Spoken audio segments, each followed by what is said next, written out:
Hi everybody, my name's Eli. I'm Jason. I'm Jaden. I'm Caden. Wow, we found that out. Okay, we yeah. are the Yahoo and the Torah channel. We thank you guys very, very much. I'm not going to restart that because we have some flubs here, and every once in a while we're only going around in a circle. Sometimes we miss the going around in the circle part. We are those people who believe that the laws, statutes, and commandments of our Creator are good for all time, that they will stand the test of time, that they are here for us. And we are going over the book of Jacob. And anyone, how you guys doing today? Good. All right, so let us take a quick look at this. And again, we're not going over calendars because I'm not so sure we're qualified in the world of calendars. But let's take a quick look at this, James. And you guys remember, this is the series we're doing. Where Faith Without Works is Dead. This is the series that we are doing. And we talked a little bit about yesterday what works are. You guys want to go, what are works, boys? Works are doing the Torah. Yeah, doing the Torah. That is the only thing that we have for works. A lot of people are like, well, that's taking an old lady across the street. I mean, that's loving your neighbor or helping the poor or something like that. Yeah, helping the old, helping those that are need help and things like that. But works are walking out the Torah and doing what the Torah says. And so the Christians believe that the works will not get you into the Shamayim. That is what their motto is. They're like, oh, works will not save you. Abraham was saved by works. A lot of people were saved by works prior to our Messiah Yahushua. That is the only example that you have, is that you have obedience. And if you are saying that you do not need to keep the laws, statutes, and commands because you're a different religion or something else, well, that takes you outside of the covenant of our Creator. And so Matthew 7 clearly says that those people will not be saved. And so Revelation 14:12 also tells us who will be saved. And it is the people that have the faith of Messiah Yahushua and those who keep the laws, statutes, and commandments of our Creator. All right, let's begin. My brothers, do not hold the belief of our Adon Yahushua HaMashiach, the Adon of esteem, with partiality. For if there should come into your assembly a man with gold rings, in a splendid robe, and there should also come in a poor one dressed in rags, and you pay attention to the one wearing the splendid robe and say to him, you sit here in a good place, and say to the poor one, you stand there, or sit here by my feet. Have you not discriminated again among yourselves and become judges with wicked thoughts? Jade. All right, so in verse 1, I think it's talking about believing in Yehoshua's partiality, because I think because he's talking to a lot about the Jewish people at this point, because there's a lot of Jews around, and some of them believe, but they don't want to show they believe. We saw that with what's the one guy's Nicodemus. He showed partiality only with Yehoshua when he was with the Jewish people. He only showed that he was Jewish, right? No Messiah, nothing like that, no anything. But so that's why he says no, don't show partiality here.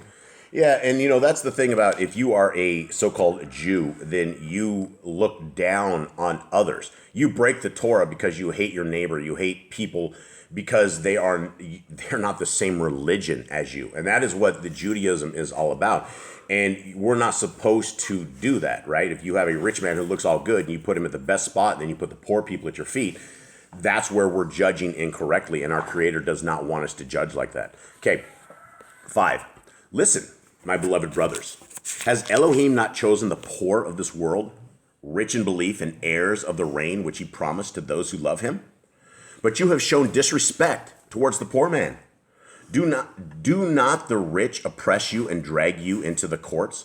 Is it your guys say do, not the rich? Yeah, do not the rich. Yeah, and so that is very, very true. That is the classic rich man. They will drag you into court. They will have their attorneys deal with you. They don't have to, and they can sit back and they can laugh as you're getting owned. So I want to go back a little bit to where it talks about the poor people, making them sit there, here because they're poor. Basically, don't do it. Yehoshua talks about that a lot, how it talks about sit in the lowest seat first, and then you'll call it the highest seat. But a lot of the times, you get your seat chosen by people. Yeah. So if you're poor, you should, or you're rich anywhere, you should sit in a humble seat, in a seat far away from the top. Don't sit next to the top, and then be ready to be called. Yeah. And don't show favors because someone can't bring you a good gift, or someone's not there to give you a good donation. Don't make them sit in the very back because they're poor. Make them sit up front so they can hear the word. Yeah, absolutely. And Messiah even reiterated that a little bit more, is when they went into the wedding, and it talks about the guy that went and took the best seat, and then he got kicked out of it, and he looked kind of like an idiot because he went and took the best seat when he wasn't that guy. And so we should sit among the poor, we should sit among our people. And people get this chip on their shoulder that they're better than everyone else, and it's crazy. Right. People should be treated equally. Whether you're rich, you're poor, skin color, no matter what, everyone should be treated exactly the same. Yep, dirty or clean, whatever it is, what it doesn't matter. Skin color, it's all the same, right? Everybody should be treated the exact same. We are all children of the Most High. 7. Do they not blaspheme that good name by which you are called? If you truly accomplish the sovereign law according to the Scripture, you shall love your neighbor as yourself. You do well. But if you show partiality, you commit sin, being found guilty by the Torah as transgressors. Okay, so this is very, very clear. It's very easy for us to break the Torah, right? It's as easy as us showing partiality or giving somebody who is rich a seat of finer and taking the poor. Right, because it's not taking care of the poor, it's not loving your neighbor as yourself. Yeah, and if you are loving your neighbor as yourself, you're not going to set yourself down by your feet, right? You're going to set them at a better thing. And so this is all about loving our neighbor and taking care of him. And back in verse 7, it says, the rich, they try to blaspheme the good name which you are called. I think that's your name. I think they're trying to ruin your reputation, is what that is. Well, and absolutely. And that's what, when they drag you into court and, this is what they do. Everybody wants to blaspheme your name and lie and do all sorts of crazy stuff. Okay. Let us, where are we at, guys? Here at number 10, yeah. Okay. For whoever shall guard all of the Torah and yet stumble in one point, he is guilty of all.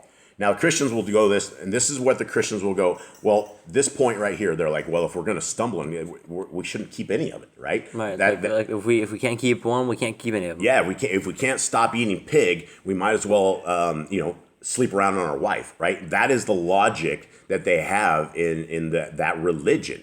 And so what does he mean by this? That if we stumble at one point, we're guilty of it all? He means you can keep every single command and very good for a long time, but when you break a command, you break all of them because you break the Torah. Yeah, you break the Torah, and so we are guilty. When we put our hand in the cookie jar at 3 years old, we are now guilty of the Torah, and the actions of the Torah will fall upon us. 11.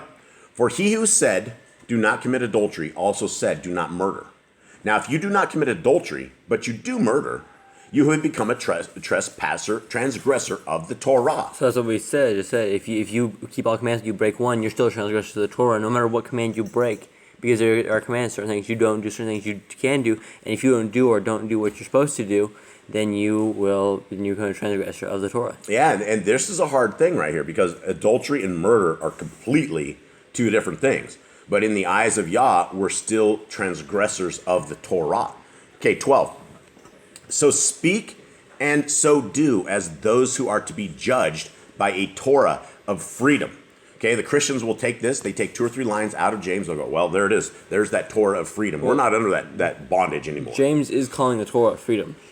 And why is the Torah freedom? Because you're freeing yourself from sin. He's like, stop sinning. Yeah. That's what he's saying. He's not saying throw the Torah out, burn it, and go find some freedom.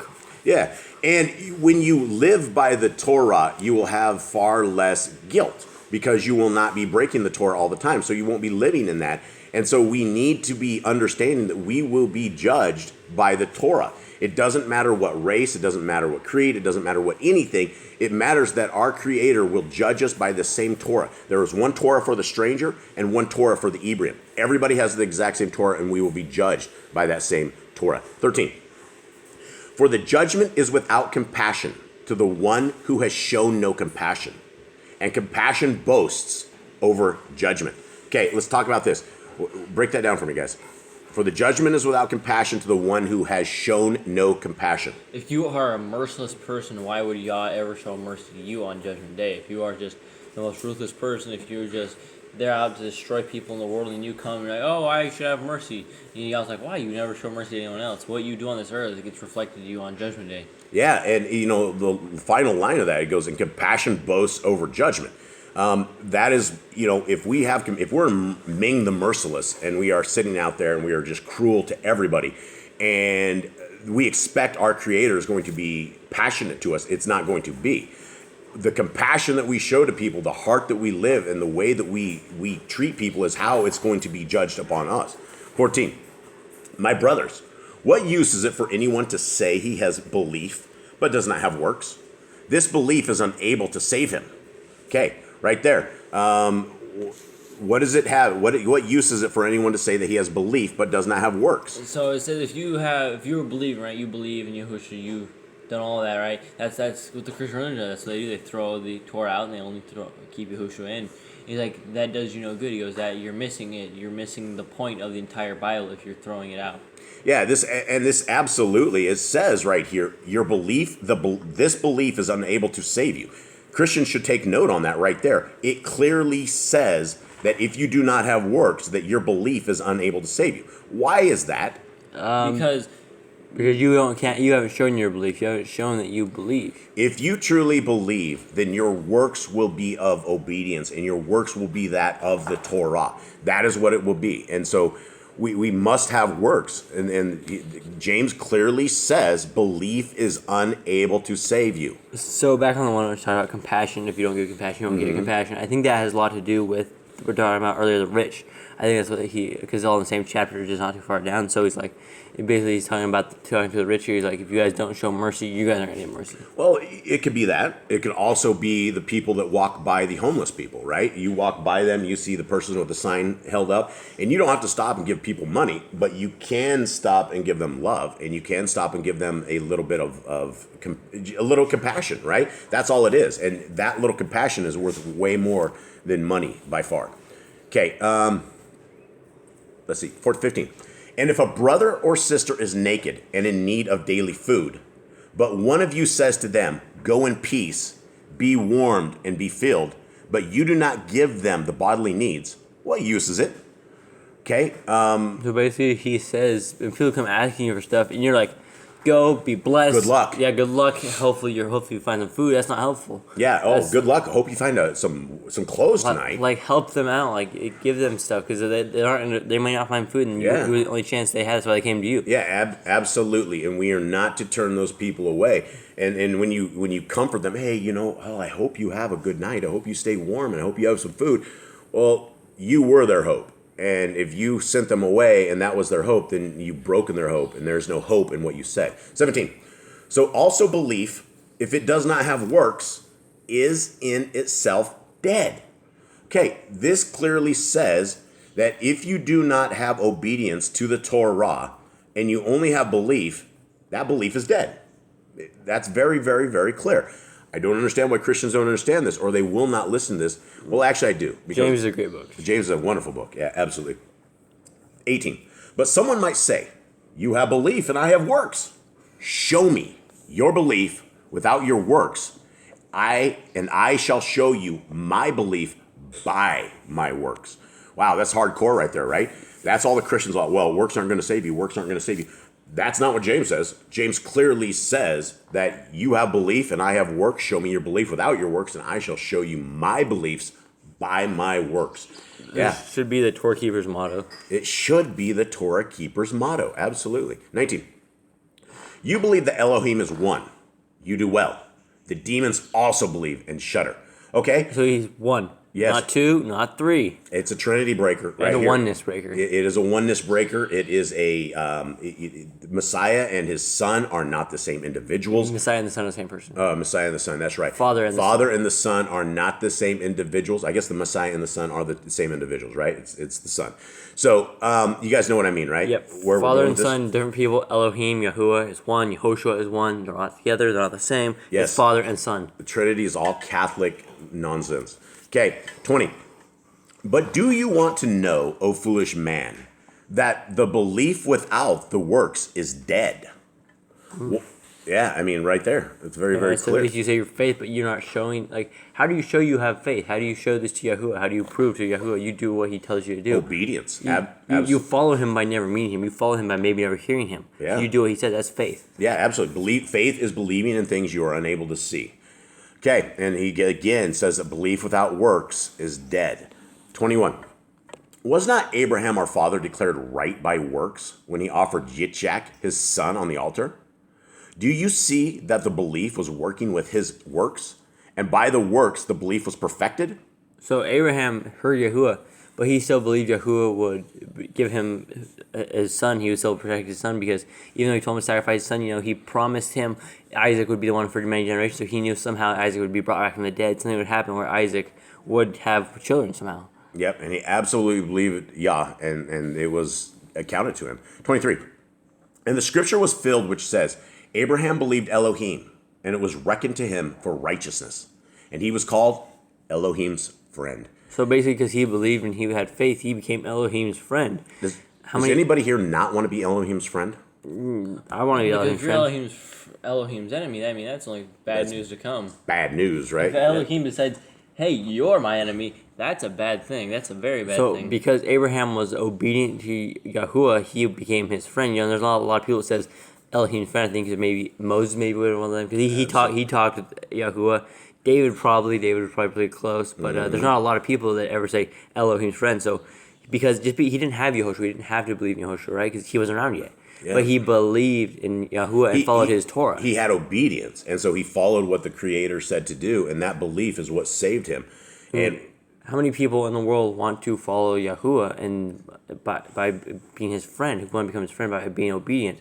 Well, a lot of people don't. Well, that's the thing is everybody should strive to be even remotely considered Elohim's friend. If you are even close to that, good things will probably happen. But, we don't want to be Elohim's enemy. All right, 24. You see then that a man is declared right by works and not by belief alone. There we go. James is very clear. You might say you have faith, but if you're an evil person, like, I believe, but then evil things, you're not declared right. Yeah. You're declared right by what you do. It's all the Christians. This is the entire Christian religion. I believe. I have faith. And it is mercy.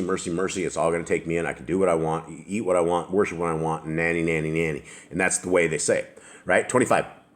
In the same way, was not Rahab the whore also declared right by works when she received the messengers and sent them out another way? For as the body without the spirit is dead, so also the belief is dead without the works. All right.